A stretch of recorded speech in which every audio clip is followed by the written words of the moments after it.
Va nihoyat soch haqida obzor ikkinchi qism. Mana shu naborni men 3 oydan beri ishlatib kelaman va menga plus va minus tomonlarni xoslagan aytib o'taman. Birinchi bo'lib biz mana shu timelli shampunda sochimizni yaxshilab yuvib olamiz. Shampunning xususiyati soch to'kilishini kamaytiradi. Sochlarimizni nam holatga keltirib, keyin esa mana shu maskani 20-40 daqiqa surib qo'yamiz.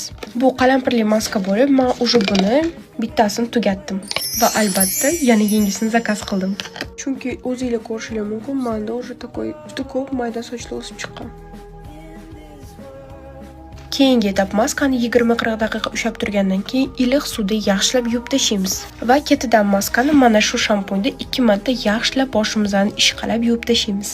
Shampundan keyin обязательно sochni uchiga mana shu balzamdan surish shart. Bu balzam sochingizga blesk beradi va juda ham mayin qilib qo'yadi. Esa sochlarimizni yaxshilab quritib olib, mana shu spreylardan sepamiz.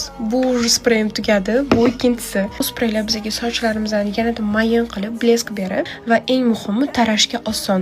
Sochi jingali yoki juda ham tez chigal bo'lib ketadigan qizlar uchun ayni muddao. Bu nabordan foydalanganingizdan keyin siz soch to'kilishingiz kamayadi. Yangi sochlar o'sib chiqadi va albatta sochlaringiz juda ham yumshoq qilib, blестящий qilib qo'yadi. Va eng oxirida sochlaringiz pushist bo'lib turishi uchun mana shu sprey yordam beradi. Bu maskalar meni 3 oyda sinovimdan o'tgan va hozirgacha ishlatib kelaman. Shu sababdan sizlarga maslahat bera olaman 100 dan 100%. Video foydali bo'lgan bo'lsa, menga like bosib, obuna bo'lib qo'yishni unutmang. Bu narsalarning hammasini qattan olganimni pastda belgilab qo'yaman.